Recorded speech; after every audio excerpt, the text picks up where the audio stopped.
Okay. Okay. I welcome to all of you to Sleepy Classes. So, I am Rahul Goyal. From now onwards, I would be the lead in charge of Premix. Okay. So now we have come up with some new changes in the Premix. Okay. So first of all, I would like to inform you about the new course that we are coming up with, current affairs course. So in this, basically, we would be doing comprehensive analysis of current affair from both prelims and mains perspective, and we would be providing notes subject wise, and within the subject itself, every topic would get covered. And for that, we would be providing daily PDFs, and also monthly compilations would be provided to all of you. And also, we would be covering up all the PVQs discussion also. If any PVQ related questions have come in the prelims and mains, that would also get discussed. And for this, who all are interested in this, they can take a demo lectures. They can log in on the platform of this Sleepy Classes, and they can watch the video lectures. Okay, so now let's continue with the Premix initiative.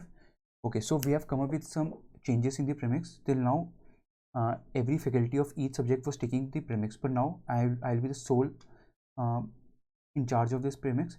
So now what we have introduced now, Premix would be based on some systematic approach. See, our aim is to basically, what we have to do, we have to make sure that this Premix module is in tune with your preparation. So I wanted to make it more customized for your preparation, so that whatever you're studying for the prelims, this Premix also adds, there is some value addition in your preparation. Alright, and also I want to remove that fear of prelims within you. Alright, so we'll be targeting UPSC prelims 2023. So what we have done through this systematic approach, we'll be having 3 levels of premix. Alright, and it will be spanned across 9 months, like starting from 1st August till by the end of the April. You have the coming up prelims exam sorry, on the May 28th. So till then, so this, if you start from August till April, we have 9 months. So in this 9 months, we have 3 levels. So first level would be, it would be covering the basic part. We'll cover the basics. So I'll be basically, questions would be based on the basic or static part, so that you get familiar with these important topics of the static, like which all topics are important, which are subtopics within a particular topic is important. So you will get familiar with that, and also what kind of questions that UPSC is asking and how to attempt, and what all within the subtopic also, what all facts are important from prelims perspective. So this, through this I'll be helping out, and also will be framing questions like covering all the patterns, be it multi-options, assertion, reasoning, multi-statements, pairing based, all type of questions, so that you get familiar with those type of patterns also. Then after that, we'll be having level 2. In case of level 2, what we'll do, we'll raise the level of the questions also, and also what we'll do in this, see, we know for the prelims preparation or any stage of the UPSC preparation, revision is very important. So we'll be having revision of those basic topics, but at the same time, we'll start covering with the current affair also. This way, what will happen, our preparation would be systematic. Right now, we don't have to start with the current affair, because right now, obviously, you are studying the basic part also, and if you'll add on the current affair part also, your preparation would get cumbersome, and it would become very difficult for you to manage the time. So what we can do, in the second level, we can keep the current affair questions, and at the end, last stage, level 3, what we can go for, in the case of level 3, we can go for the focus on those priority areas, which are the focal areas of the UPSC. So the most probable questions, it may be spread across static part also, current affair part also. And in this set of questions, basic questions would be covered, current affair also, and also PVQ questions would also get covered, so that you get basic idea also, like which all PVQ also important, also how to analyze those PVQs also, so that your preparation becomes comprehensive. All right, so how we'll approach, daily 5 questions would be there, and I have, as I said, covering static part, PVQs or current affair, right? Current affair will start asking questions and attempting those questions in later stage, but not in the initial stages, right? Then it will be covering conceptual based questions, factual based questions, as UPSC has changed the pattern also, like they're moving towards factual type of question also, and also they're moving towards conceptual questions also. So they have raised the level also. So based on that, we'll be framing the questions for the premix.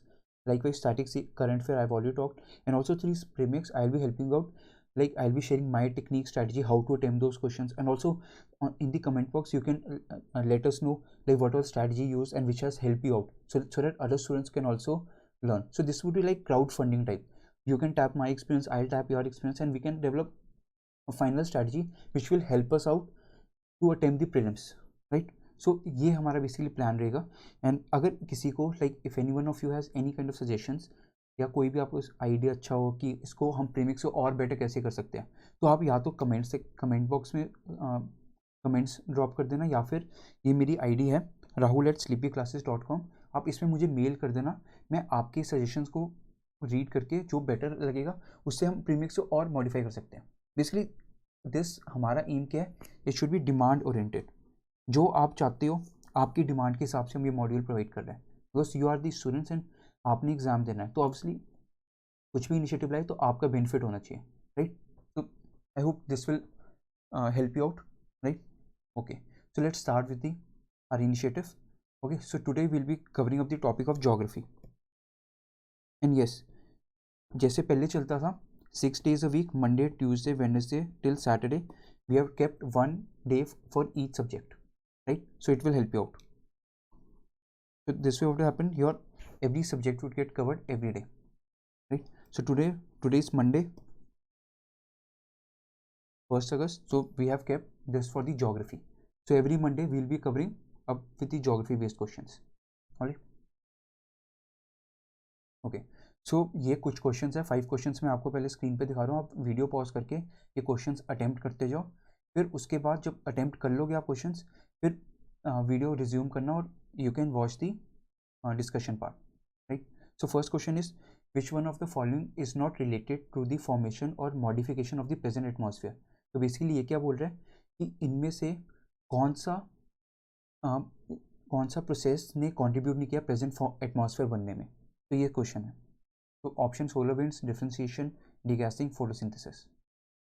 Okay, second question हम compare करें, consider following statements with reference to the terrestrial and Jovian planets.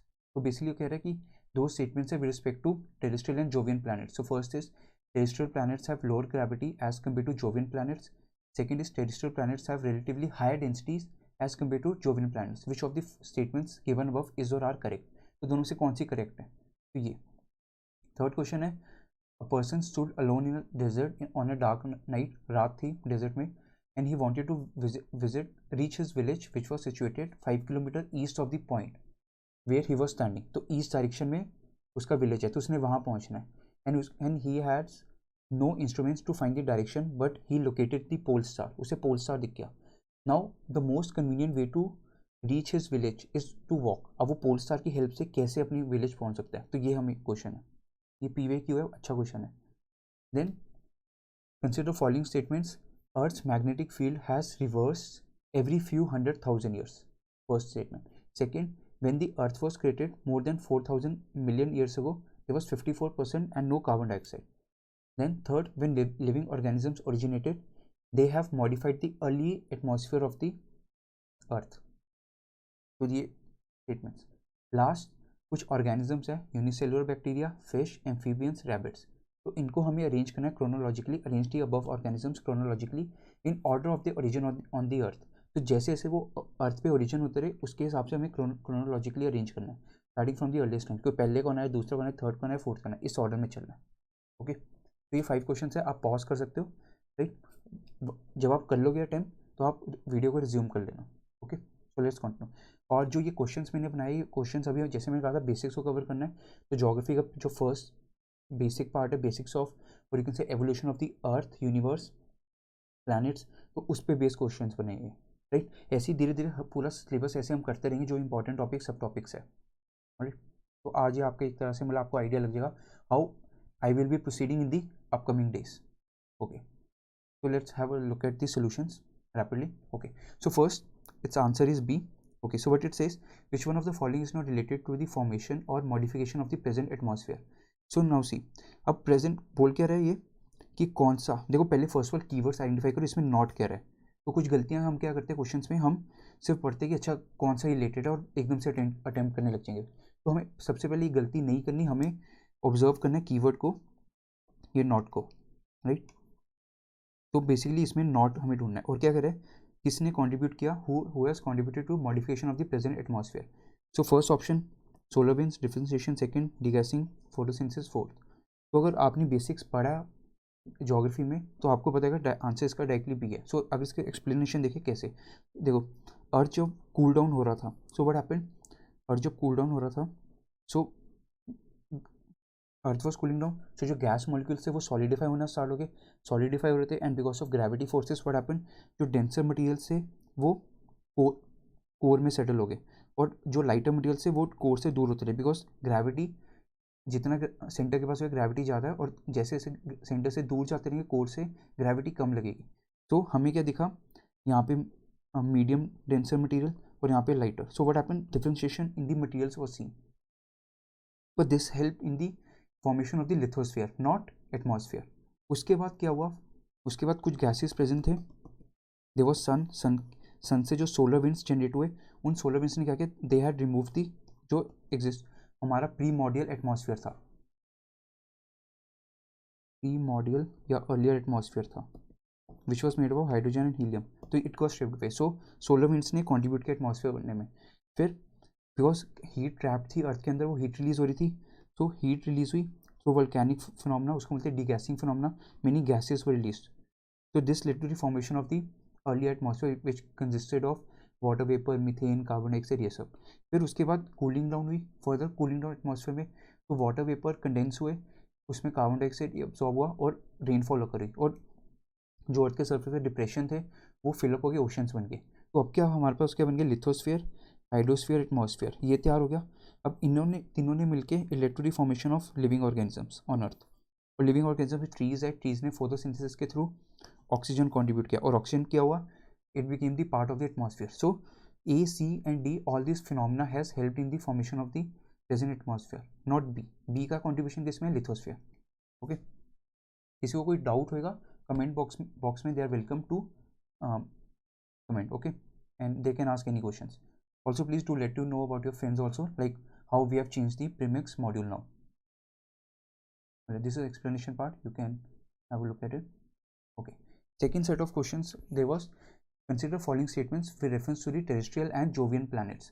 So now इसमें क्या बोल रहा है अभी, terrestrial planets have lower gravity as compared to Jovian. Second, it talks about high density. Basically क्या बोल रहा है, पहले हमें पता होना चाहिए basics of geography, terrestrial planets कौन है, जोवियन प्लैनेट्स कौन से हैं। तो हमें पता है सन के अराउंड वी हैव 8 प्लैनेट्स, यहाँ पे एस्ट्रॉइड बेल्ट है, and around this we have Mercury, Mars, sorry Venus, Earth, Mars, right, then over we have Jupiter, Saturn, Neptune, Uranus, तो ये है। तो इनको हम बोलते हैं जोवियन प्लैनेट्स। जोवियन क्यों, सॉरी, इनको हम बोलते हैं जोवियन प्लैनेट्स या you can gas giant planets. These fours, these are known as terrestrial planets. So now let's have a look at, if you have the basic idea of these planets also, तब भी आप answer कर सकते हो। वो कह रहे हैं लोअर ग्रेविटी। अब हमें पता है जैसे हम सन से मूव कर रहे हैं, जो प्लैनेट्स हैं उनका साइज इंक्रीज होता जा रहा है, तो साइज इंक्रीज हो रहा है तो ग्रेविटी का इम्पैक्ट क्या होएगा, ग्रेविटी का इम्पैक्ट ज़्यादा होएगा। तो इन केस बिकॉज अब देखो जोवियन प्लैनेट्स है, लार्ज साइज है सेंटर से, अब जो उसका एटमॉस्फेयर जो आउटमोस्ट पॉइंट है वो 1000 किलोमीटर है, अब वो उस पॉइंट को भी अटैच करके रखा हुआ इसने जोवियन प्लैनेट से। तो अभी यहाँ पे क्या ग्रेविटी ज़्यादा है। अगर अर्थ का देखें, अर्थ का साइज छोटा है, तो जो अर्थ के एटमॉस्फेयर से वो मैक्सिमम 500 किलोमीटर है, जो 501 किलोमीटर पे जो पॉइंट है उसको वो अटैच करके नहीं रख रहा, तो मतलब कि वहाँ पे लोअर ग्रेविटी है, राइट, ग्रेविटी इतनी स्ट्रॉन्ग नहीं है, तो इसलिए but we have Jovian planets have more gravity.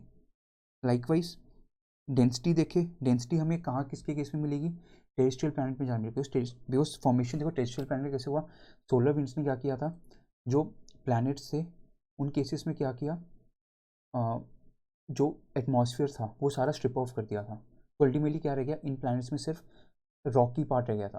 तो रॉक्स डेंसर होते हैं as compared to Jovian planets, gas giant planets है वो थोड़े से सन से दूर है, तो वो उनका एटमॉस्फेयर स्ट्रिप ऑफ नहीं कर पाया था सोलर विंड्स। तो अल्टीमेटली व्हाट हैपेंड, वो जो प्लैनेट्स है वहाँ पे गए, वहाँ पे अभी भी गैस की फॉर्म में है, वहाँ पे रॉक की मटेरियल बहुत कम मिलेगा। तो ऑब्वियसली अगर रॉक और गैस किसकी डेंसिटी ज़्यादा होगी, ऑब्वियसली रॉक। तो second statement is also correct, terrestrial have higher density, and in case of first we know terrestrial have lower gravity, so answer should be 1 and 2. I hope it is clear.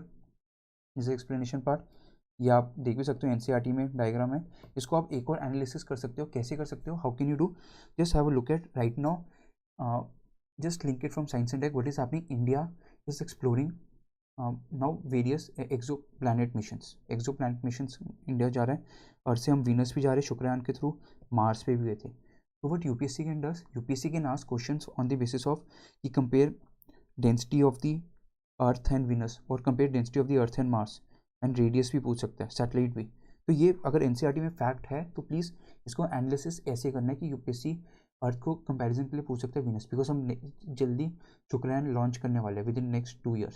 तो it is a very high possibility that UPSC can ask this question, because what happened 2 years back, if you have seen in the mains also, there was a mission sent to Jupiter. So UPSC had asked question on this Juno mission. Likewise, do have a basic idea of all this, right? This is the explanation which I have explained you. All right. So now this question, इस question में क्या बोलता है? Suppose you are standing over here in the dark desert night. Okay. Now your village is at east of your point. So what is happening? East direction this. So this is 5 kilometer. So now this is, so I know this is the east direction. Okay, I know if I am standing over here on the right side there is a east direction, but at the night I have no idea. I just know you have to move on the east direction, right? But what I know, if suppose I'm standing over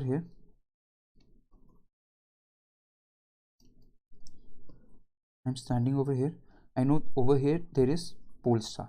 So I know pole star is what? This is axis of the earth. So where axis of the earth meets, there is a one star which is known as pole star.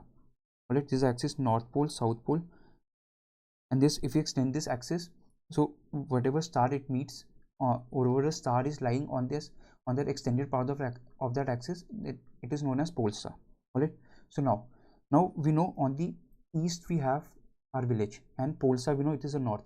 Now this is north, east, west, south. So we know this direction and we have to move towards this direction. So obviously what we have to, if we are moving in the east direction, where would be the pole star? Pole star हमारे हमेशा left पे रहेगा कभी, और हमें पता है अब हमें ऐसे चलना है कि हमारे लेफ्ट पे ही पोल स्टार दिखे हमें. सो बेसिकली हमें कैसे मूव करना है, हम ऐसे मूव करें कि keeping the pole star to his left. कितना अच्छा क्वेश्चन है, जस्ट बेसिक्स को टेस्ट कर रही है, right? Okay, then fourth question, ये रिसेंटली PYQ था. तो यूजली हम क्या करते हैं, हम ऐसे क्वेश्चंस, हम टॉपिक पढ़ते नहीं है एनसीईआरटी बेसिक्स, उस पर भी क्वेश्चन था ये, और ये बहुत लोगों ने गलतियाँ की इस क्वेश्चन में. Right, so let's have a look at these statements of these questions. First statement क्या बोल रहा है? Earth magnetic field has reverse every few 100,000 years. We know, हम कॉन्टिनेंटल ड्रिफ्ट थ्योरी पढ़ते हैं, उसके बाद सी फ्लोर स्प्रेडिंग का फर्स्ट बेसिक एविडेंस ही क्या था? Along the parallel ridges, mid oceanic ridges, हमें क्या मिलते हैं? Normal polarity, reverse polarity. अब वो कैसे बने? बिकॉज अर्थ की मैग्नेटिक फील्ड चेंज हुई है. तो सिंपल उसी पे क्वेश्चन था ये. सेकेंड स्टेटमेंट क्या बोलता है? When earth was created more than 4,000 million years ago, it was 54% and no carbon dioxide. अभी हमने देखा formation of the earth atmosphere. तो अर्ली एटमॉस्फेयर में क्या था? Hydrogen, helium. तो वहाँ पे ऑक्सीजन नहीं था. ऑक्सीजन कब आया? लेटर स्टेज में, जब फोटोसिंथेसिस स्टार्ट हुई. So obviously second statement is wrong. First is right, second is wrong. Third, when living organisms originated they modified the earlier atmosphere of the atmosphere. ये हमने अभी देखा जस्ट पिछले क्वेश्चन में. तो third is also right. So answer क्या है? 1 and 3 are correct, 2 is wrong. Right, तो एक्सप्लेनेशन आप देख सकते हो, राइट, पॉज करके. ओके, लास्ट क्वेश्चन क्या है? ये क्या कह रहा है? Consider following organisms. सी, ये क्वेश्चन मैंने क्यों डाला, I tell you the reason. UPSC अब देखना आप क्वेश्चन क्या कर रही है, अब बहुत बेसिक ऑर्गेनिजम्स पे जा रही है. कौन ऑर्गेनिज्म पहले आया था, कौन नहीं आया था, हम इसको इन्वायरमेंट के साथ पढ़ते हैं. पर ये वाला फैक्ट आप देखोगे एनसीईआरटी के फर्स्ट चैप्टर ज्योग्राफी में खुद मेंशन है. तो अगर हम उसका थोड़ा बेसिक आइडिया ले ले तो क्वेश्चंस हम अटेम्प्ट कर सकते हैं, अगर इनकेस आ भी जाए यूपीएससी. तो ऐसे तो फैक्चुअल नहीं है ये, थोड़ा सा अंडरस्टैंडिंग बेस पे भी हम कर सकते हैं question attempt. Alright, so let's have a look at this. वो कह रहे हैं कि इन ऑर्गेनिजम्स को क्रोनोलॉजिकली अरेंज करो जैसे वो अर्थ पे ओरिजिन हुए. Right, so answer is 1 2 3 4. Simple मैंने ऑप्शन रखे थे, इसमें कोई कॉम्प्लेक्सिटी नहीं रखी थी मैंने. राइट, सो बेसिकली अब इसका देखो कैसे करना है. First of all what happened, table के साथ समझा. देखो ये टेबल है, डोंट ये पीरियड्स वगैरह ये सब याद मत करना, कोई ज़रूरी नहीं. इसमें एक दो को ही याद करना. क्रिटेशियस, जुरासिक, बस जो हमारे आगे काम आते हैं. क्रिटेशियस जब हमारा लावा प्लेटो फॉर्मेशन हुई. Alright, okay. तो देखो पहले क्या, यूनिवर्स आया, यूनिवर्स के सन आया, सन के बाद अर्थ के वेरियस स्फीयर्स बनने स्टार्ट हुए. लिथोस्फीयर, हाइड्रोस्फीयर, एटमॉस्फेयर वगैरह। उसके बाद क्या हुआ, जब ओशंस में वाटर फिल हुआ, जो रेनफॉल हुई, तो फर्स्ट ऑर्गेनिज्म केम यूनिसेलुलर बैक्टीरिया, फिर उसके बाद ब्लू ग्रीन एल्गी और सॉफ्ट पोल आर्थ्रोपॉड्स। थोड़ा सा ये रट्टा मारने वाला है, पर ये बैक्टीरिया तो हम पढ़ते ही है, बैक्टीरिया एल्गी, राइट। उसके बाद क्या हो, अभी भी ऑर्गेनिजम्स मरीन वाले ही थे, अभी ओशन में है, तो हमें क्या यहाँ पे मरीन इन्वर्टिब्रेट्स, अभी भी हमारे पास कोई टेरेस्ट्रियल लाइफ नहीं है। ये क्रोनोलॉजिकली ऐसे जा रहे हैं नीचे से ऊपर, और फिर अब धीरे धीरे मरीन इन्वर्टिब्रेट्स हुए, अभी छोटे ऑर्गेनिजम्स ही थे, अब बड़े इमर्ज हुए। तो क्या हुआ, सबसे पहले फिश आया, और फिश, फिर उसके बाद हमें क्या हुए, first trace of life on land हमें दिखी, लैंड पे अब क्या प्लांट्स आ गए, तो वी हैव फिश, और लैंड पे हमें प्लांट्स दिख गए। अब प्लांट्स पे ऑब्वियसली फूड अवेलेबल है, तो ऑर्गेनिजम्स ओरिजिनेट हुए, तो फिश से नेक्स्ट सेट ऑफ ऑर्गेनिजम्स आई जो लैंड और वाटर में सर्वाइव कर सकते थे, तो एम्फीबियंस के, राइट। देन केम वर्टिब्रेट्स जो लैंड पे ओरिजिनेट होना स्टार्ट हुए, reptiles, right. With in reptiles also then came frogs and turtles. फिर we know Jurassic Park movie also is there, age of dinosaurs were extinct, sorry. Then later emergence of mammals. अब mammals में क्या है, पहले छोटे आए rats and माइस, फिर बड़े, थोड़ा सा बड़े रैबिट्स, फिर apps and monkeys and all. तो देखो, अगर हम लॉजिकली इसको याद करें तो हम इसको कितना ईजी हो जाएगा टेबल हमें याद करना, और फिर देखो क्वेश्चन कितना ईजी है। फिर थोड़ा सा वैसे भी अगर हम लॉजिक लगाए, पहले यूनिसेलुलर बैक्टीरियाज आए, तो उसको ऑब्वियसली मरीन में लिविंग बींग्स थे, so obviously fish came, then plants, then obviously terrestrial life आई, तो obviously organisms will start growing जो लैंड पे भी सर्वाइव कर सके एंड वाटर में भी, so amphibians, and then mammals, and में obviously rabbits, right. And ultimately we have last Homo sapiens, and now Homo sapiens के बाद भी इवॉल्व होके हम जो ह्यूमंस बने हैं, we are Homo sapiens sapiens, which are known as modern man. Alright, so this is all about in today's session. If you have any doubt, please do ask me through comment section, or you can even drop a mail, and if you want any kind of changes, please do let me know. I hope this session was helpful to you, and like this we'll be continuing throughout the year, so starting with the basics, then current affair, and also incorporating side by side current affair part, yes, and we'll do revision also. So ultimately aim is to integrate this program with the your preparation. All right, okay, thank you so much.